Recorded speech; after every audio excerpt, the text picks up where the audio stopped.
So before break, yesterday we pretty much got to practice everything we dealt with the fundamental theorem of calculus. But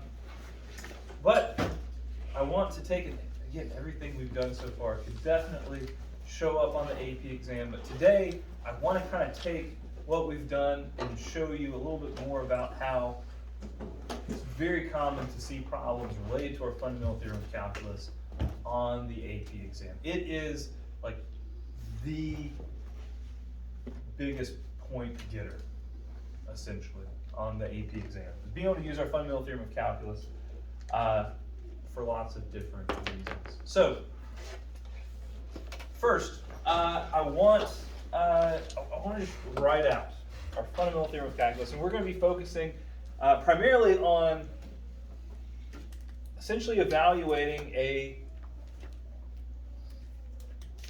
definite integral, because there's a lot of ways this can be manipulated or this can be used to solve lots and lots of problems. We know our fundamental theorem of calculus is if we're trying to take the definite integral from a to b of f of x dx, that's going to be the antiderivative of little f evaluated at b minus the antiderivative of f evaluated at a. It's the antiderivative of the upper bound minus the lower bound.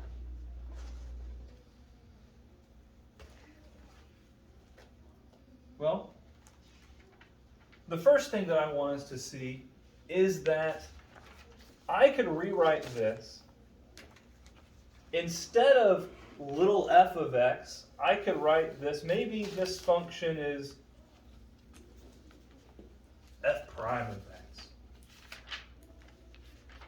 And if I were to take the antiderivative of f prime of x, then my fundamental theorem of calculus would say I could do this. F prime of x is still just some function, right? A function, an expression, whatever we see that as, we would take the antiderivative just like this. Like if I were to just give you what f of x equals and what f prime equals, and you don't know which one's the derivative or what, then they're just two equations for us. So this right here is really, really, really powerful.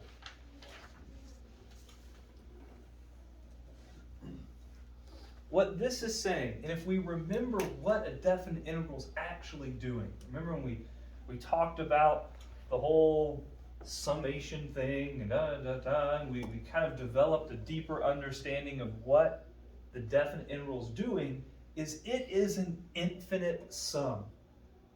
It is adding. It is accumulating. And if we are accumulating, if we are adding up everything from a to b of a derivative is the rate at which our function is changing. A lot of times we think about our definite integral as what we call an accumulation of change. If I were to evaluate this definite integral right here, our function changes a lot between two values. And if we were to integrate the derivative, what we're doing is we are accumulating, we are adding up, because remember that's what this does. We are accumulating all of the change of our function. So this right here, even though it is really just the same thing, this idea that we can think about the derivative as the change, think about our definite integral as adding up all of that change, this right here is super incredibly powerful to us. Oh, I don't know why I have an equal sign right there. Does anybody else find that weird? That was an accident. That's a minus sign, of course. Right, I don't know why. John, why'd I put it? I don't know. Okay, sorry. So, this can do some fun things for us right here. For instance, let's a classic problem. All right, let's say that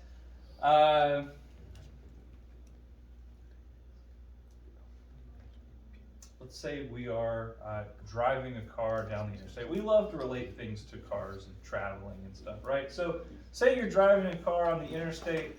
Pardon, what do you set your cruise control to? You can be honest here. Like 75. 75. That's pretty safe, I think. Probably not going to get pulled over going 75. So Hardin is making a trip, a 30-minute long journey on the interstate.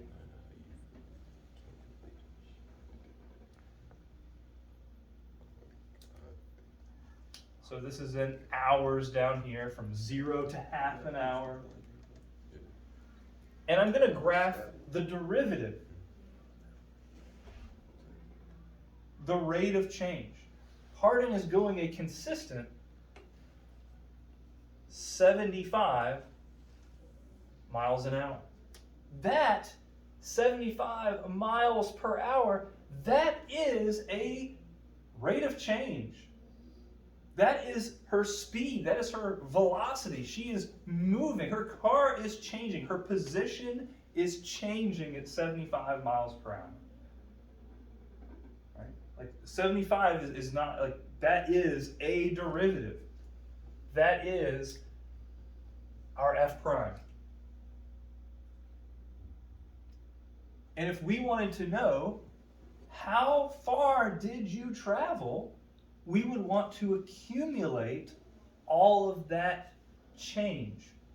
Our rate of change was 75 miles per hour, and we could accumulate from hour 0 all the way up to that half an hour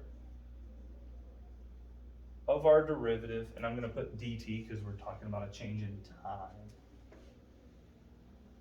75 is it is the rate at which we're changing, and if we accumulate all of that change, we do our fundamental theorem of calculus, we would have 75t from 0 to a half, and we plug in a half, 75 times a half minus 75 times 0. Half of 75 is 37 and a half. Am I crazy? I don't know. That was more difficult than it needed to be. And we get minus 0. She went 37 and a half miles. Think about the context of this. If you're going 75 miles per hour for half an hour, we expect to go half of that. And so our calculus is backing up what we expect. The logical side of our brains is hopefully saying, yeah, that makes sense, Doc. Right?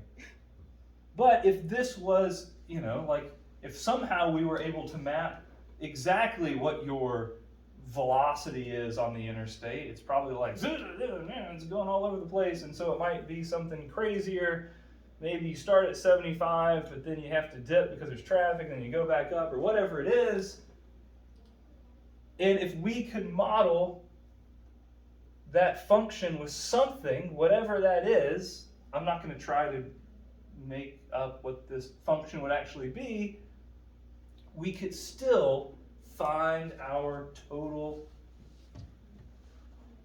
distance at which we've traveled, because we could accumulate all of that change in the same way. We could integrate on our bounds. That is huge. So hopefully that kind of helps to believe what's going on right here.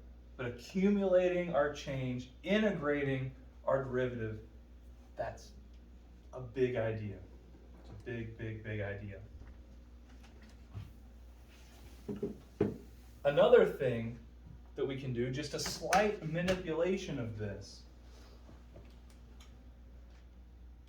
is that I could add over, is that what I want to do? Yeah, I could add over f of a if I add over f of a, and I just rearrange this a little bit, I would have f of b, because I added this over, I'm just writing it to where f of b equals f of a plus a to b of my derivative, my accumulation of my derivative. This right here, it feels like a stretch. How do we get here? We just added over f of a. That's all we just added over f of a. I just wrote this to where f of b was by itself. And this seems really tricky, but it's really convenient.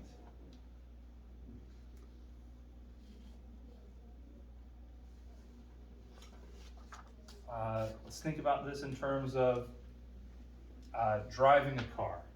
Can I make this work? Yeah. So let's say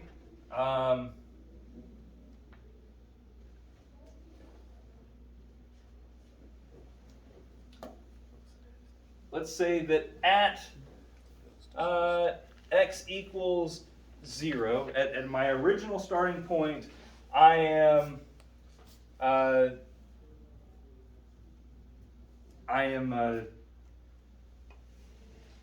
2 miles away from the school. Okay? And we know that I am driving away from the school at some rate of,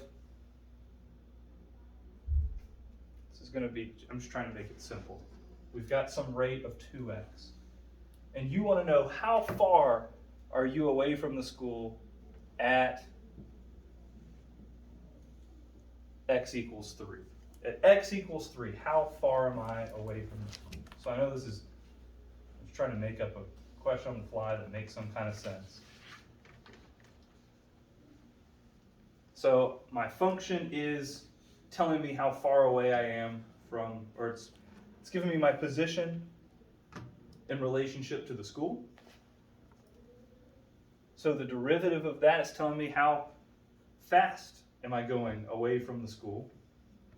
And we want to know at x equals 3, if we started 2 miles away, how far away am I at x equals 3? Well, according to this, where I am at 3, f of 3, would be equal to f of 0 plus the accumulation from 0 to 3 of my change. I started somewhere. There is an accumulation of my change. I started somewhere, but then I changed a bunch from 0 to 3. And I can accumulate that change. I have some starting place, and then I can accumulate a bunch of change away from that to find my final position. So if we work it out with the information we're given, my final position is going to be my initial position plus the accumulation from 0 to 3 of my change, which is 2x dx. When I actually do some calculus to this, and I integrate, f of 3 is equal to 2 plus x squared from 0 to 3. And if we apply our fundamental theorem of calculus, we have 2 plus 9 minus 0. So I started out 2 miles away from the school. I kept changing. I was moving further away from the school at a rate of 2x. So over that time from 0 to 3, I went an additional 9 miles away from the school for a total of 11 miles away. I know it was a very weird problem, but I was just trying to make up stuff. But that is it in practice. These two ideas right here, I'm not underplaying them. We will see them pop up, especially when we look at little, AP-like problems and things. Super helpful. super, super helpful book. But they're basically the same thing. It's just a rearrangement of that. Okay. Questions? I'm going to let you try some problems for sure. That's what we're going to do now. Thoughts? Thoughts about this? Oh, okay. Nope. Don't want you to get too confused there.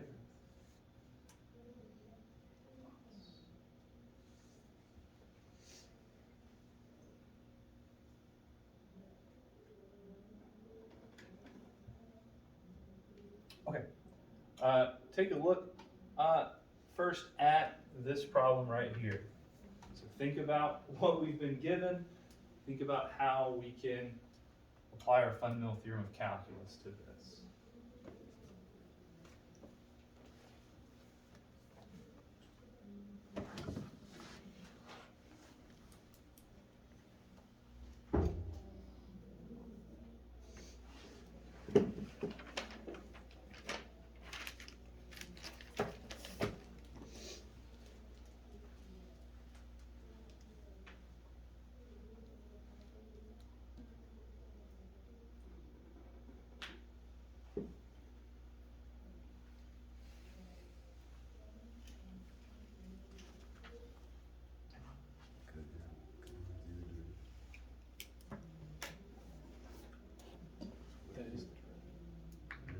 That is the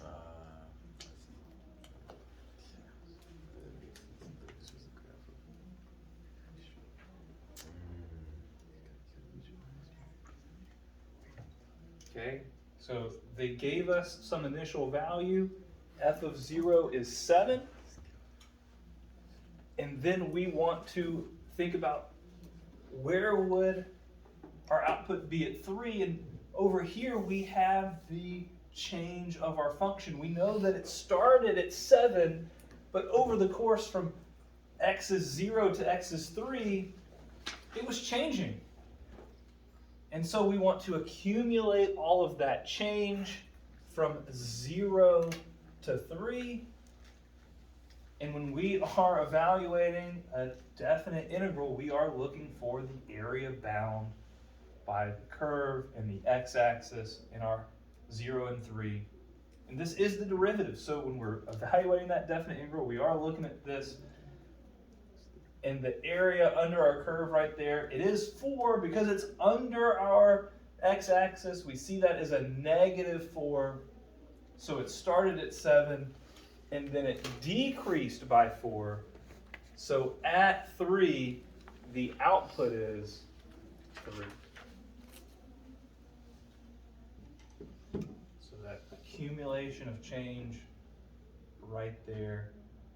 Thoughts about that?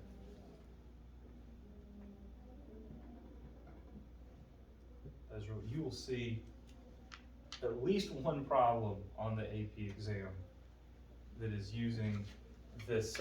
It might be graphical, it might not, but we want to see this. How they're giving us information, how we're applying it. All right, a different kind of question. So this right here, what we're essentially doing right here, does have a name. Even though it is the fundamental theorem of calculus, it has a very, you don't have to write down this name, but just so you know, we will essentially refer to it when we are integrating a derivative, when we are accumulating change, it's called the net change theorem. It's changing a lot, and we are looking for the change on that interval. We're accumulating all that change. It has a name. It's the net change theorem. And we've seen how we can rearrange it if we need to. So, if you hear the words net change theorem, that's what we're doing. It's really just the fundamental theorem of calculus. All right, take a look at this one right here. Take a look at this one. Think about what's going on. I think you can handle it. All right, think about what's going on. We want to accumulate the change to find the amount of chemical flowed into this tank over 20 minutes.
plug in 60, you get.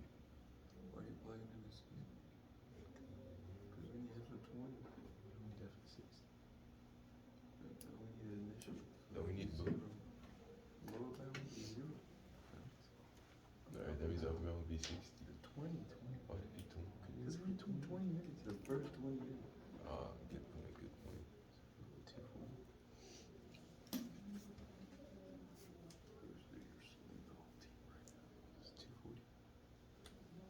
No, because that would be, Yeah. And then add 180. that would be 180 Plus plus 240. plus 0, and then 180 times plus 180 plus 3 times 20 plus 3 times 20, 60. 240, you have to subtract 240 from 180. Oh, facts equate them. I don't remember, you had to do one of them. That's what we did in the first one. It's definitely add. No, let's subtract. You did 9 minus 0. I don't know, is that? Watch.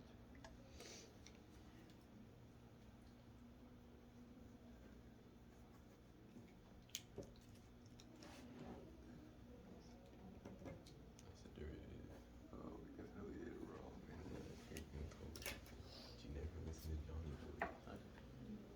Alright, I'm not concerned about us being able to work out these giant numbers by hand, so if you're concerned about that, then, I mean, we can do it, but if that is something that scares you, don't let it. No.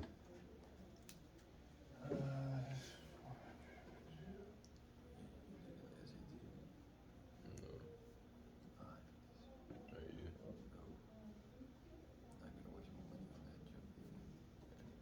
Record it. Alright. Did you take a quick? Yeah, but then I don't think they like look at it. Just, you know what I'm saying?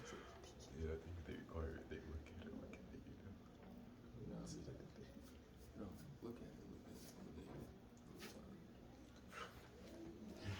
Alright, if you had something similar to this on a free response portion of your AP exam, the setup is worth just as much as that final answer. So that setup right there in bolded blue, that's worth a point. As, you know, of the 108 points that we can get on this AP exam, there's one of them right there. Setting it up, our bounds being correct, the DT, if you miss that DT, you've lost that point.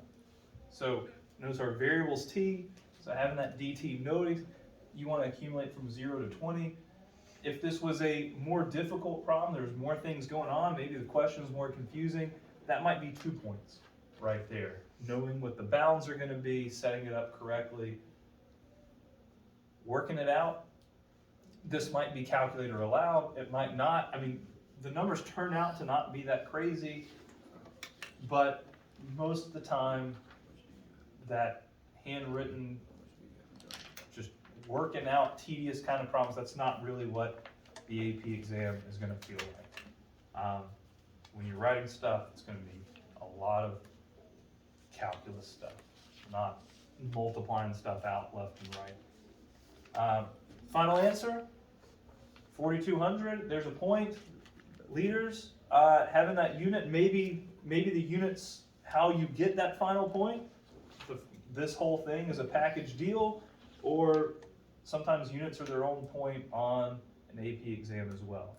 So this right here, hopefully that makes sense. We're accumulating that change, and what they gave us was a rate of change. Yes?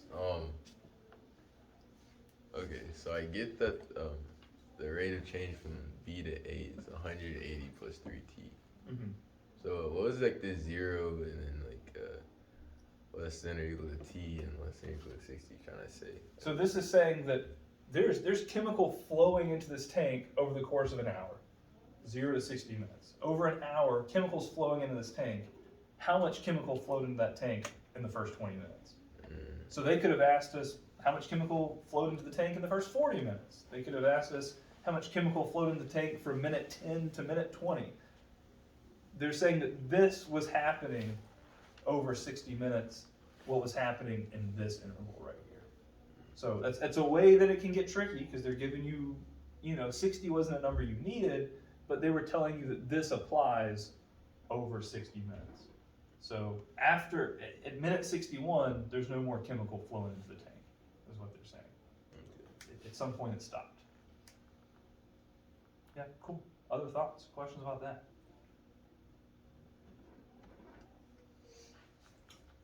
All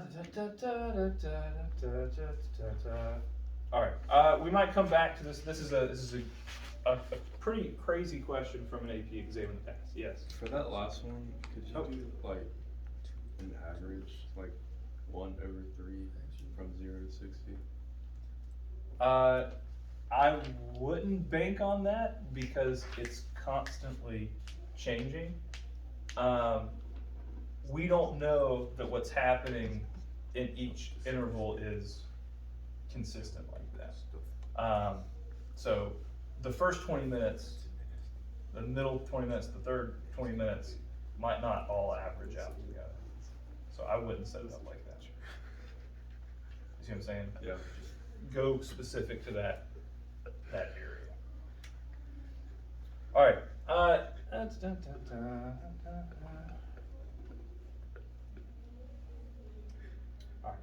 Where are we at? All right. So let's talk a little bit more specifically about when it comes to integrating velocity, integrating this rate of change right here. We see this as what we were just talking about. Velocity is a rate of change, and we know the integral, if we antiderivative velocity, we would get our position function. So all of this right here, and we're going to talk about all of this, there are problems that we deal with in application of this that are usually something along the lines of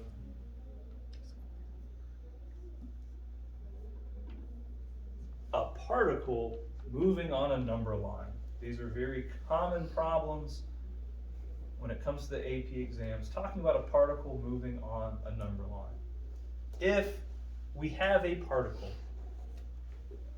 and it's moving on a number line, a negative velocity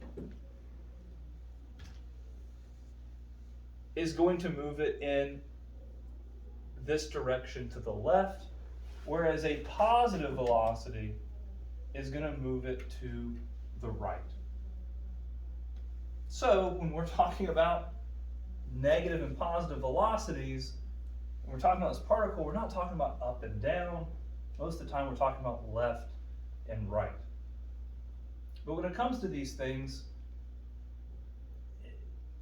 that we're talking about here, it's going to apply to anything, but most of the time we're going to see it applied to some dang particle moving on a number line. That's just kind of how the College Board likes to deal with it. But let's talk about it in terms of you driving your car, okay? Now, when it comes to you driving your car, let's just take Zane, all right? Zane's driving, he's leaving his house. If you ever noticed, hopefully we all know, you have something called an odometer on your vehicle, on your dashboard. It tells you how many miles your car has moved, right? Well, if Zane leaves and comes to school, do you have any guess at how many miles your house is away from the school? 26. 26 miles. What a drive, all right? So when Zane drives 26 miles to the school, he drives 26 miles home. What is the change in his odometer? 52. 52, okay? He drives 52 miles a day. That right there would be what we call his total distance traveled, right? In the course of a day, assuming you go to school and you come home, maybe you do other things, but on a typical day, your total distance traveled is 52, right? That is... Yeah. It sucks. There's a buzzword right there. It's even bolded on the screen. His total distance traveled is 52. We see that from his odometer. But if you were a particle on a number line, and you go to school and then you come back home from school, your displacement from where your car was parked when you left in the morning to where your car is parked at the end of the day, your displacement is 0. Over that interval, from whatever that is, that time at the end, your car, your particle has not changed positions from where you were at the beginning of the day. So there's a difference between displacement and total distance traveled. Because displacement factors in the negative velocities. And in Zane's case, the negative velocity would be going back towards his house, where the positive velocity is moving away from his house. So, if we want to calculate displacement, if I were to say, what is the displacement of the particle, or what is the displacement of Zane, or whatever it is, all we have to do to find displacement is integrate the velocity, is integrate the rate of change. You do nothing special to calculate displacement. Nothing at all. Because when we integrate, as we typically do, the fundamental theorem of calculus is automatically going to handle those negative velocities, because it would handle the negative just like it would handle the wave. It's going to deal with everything. But if we want to find total distance traveled, if we want to find not just where is that particle, where is Zane in relationship to where he started, if we want to know how far did he move, how far did he move in total, well, we want to integrate the absolute value of our velocity, because we want all velocities to be considered positive. Because the distance he goes back towards his house is also distance he's traveling. And so we want to accumulate that and add it to the other miles he's driven. And so there's an important distinction between displacement and total distance traveled.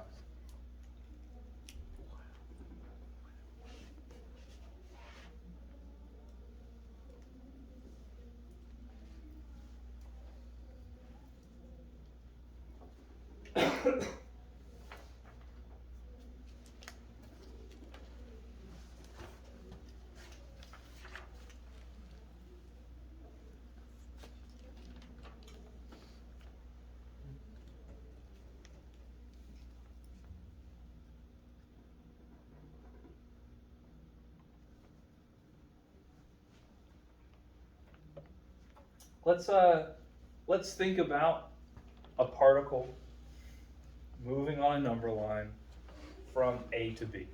Okay, here's a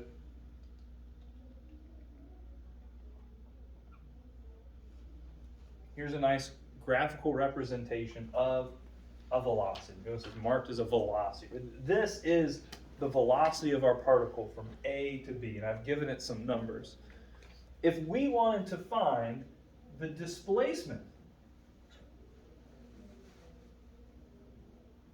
of our particle from A to B, so our particle's starting somewhere, but after it travels from on time A to B, how far away is it from where it started? That's what displacement is asking. How far away from where we started are we now? Well, to find the displacement, we would simply just integrate from A to B of our velocity.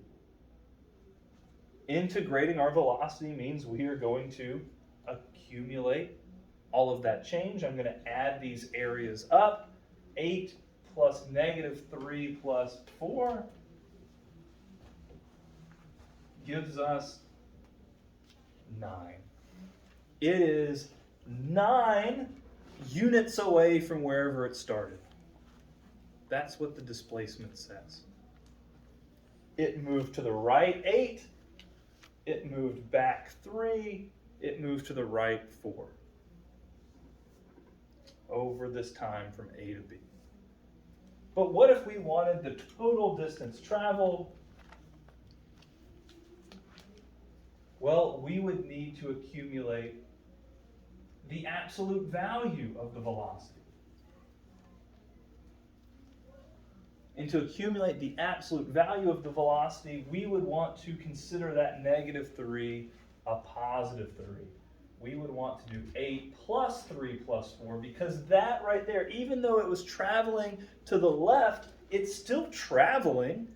And so we want to accumulate that as positive miles, and that gives us 15. It went a total of 15 units, but it's only 9 units away from wherever it started. So we've seen a couple different ways of thinking about this. Hopefully we have some kind of understanding of the difference. Thoughts, questions about that?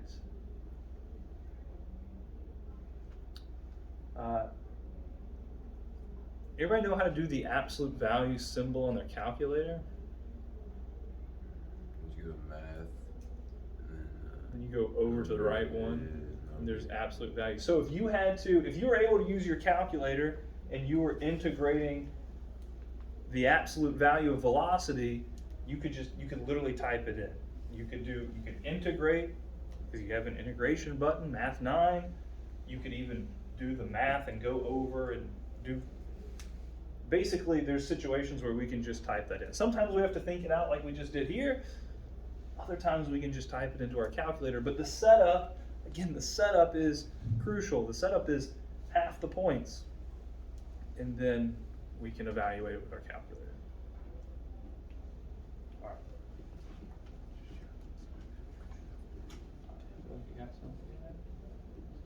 All right, cool. Take a look at this one. You can use your calculator. I don't need you to spend all that time working it out by hand. But we've got velocity. We're even told it's in feet per second of a particle moving along the line. We want to find the displacement, the total distance traveled. Think about how we would do that on the interval from 1 to 5 seconds. Think through that one. this is for total distance. Yes. Which one do you use for total distance? That'd be absolute value. Absolute value. A few tips for these things. The first is that when you're writing them out, even on the AP exam, this would be suitable notation. Because the function has been named, literally in the problem they named it v of t, you don't have to write it all out again. I know that takes time. You might make some stupid errors as you're writing things down. Because the function has been named v of t, you can refer to it as v of t. You don't have to go through that process of writing it all out again unless you really just want to. But we all know time is precious. So you can just write it as v of t. Again, remember the bounds, 1 to 5. Remember the dt.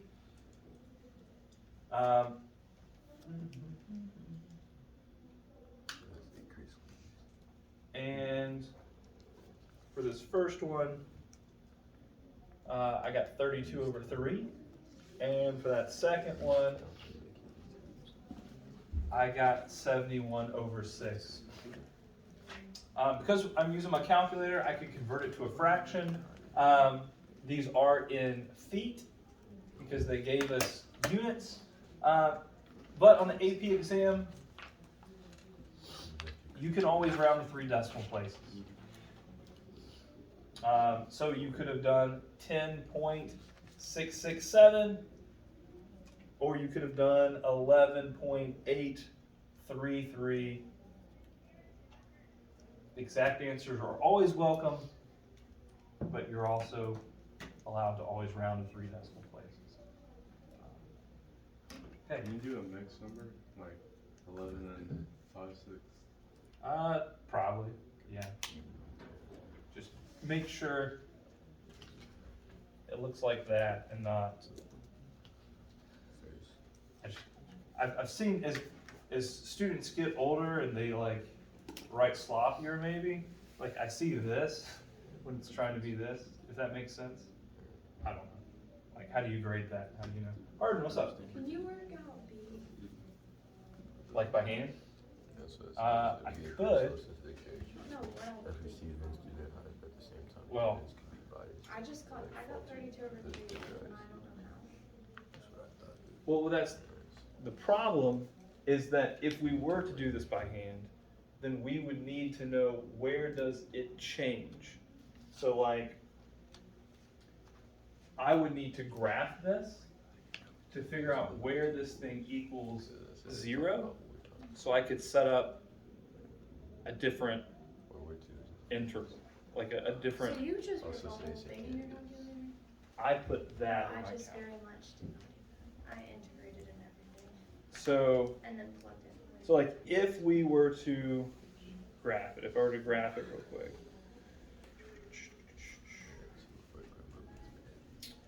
Luckily, at 4, this thing equals 0. Until we get to 4, we got positive areas. So from 1 to 4, we would want to integrate like normal. But then from 4 to 5, I know this is going to be negative area, because we have to think about when is it above, when is it like, because I can literally see that is when it's going back. So I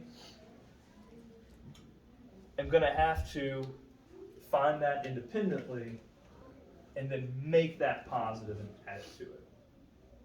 So that's, you know, helpful to talk about, to think about. But that would be the problem with doing that by hand, is we have to target that stuff we know is going to be negative, make it positive, and add it to our other feed. Yeah. Okay. Thoughts about this? Believe it or not, I mean, we talked about some crazy important stuff today. Kind of throughout the rest of the week, our plan is to look at some AP-like problems dealing with this stuff, and we'll also start looking at the very last lesson that we're going to cover this year, which is Chapter 4, Lesson 5. We have one last topic to cover this year, and that's it. So we're practicing, we're covering that last topic. So please, if you would actually, try to bring your calculus books the rest of the week. We are going to do some AP problems out of those books tomorrow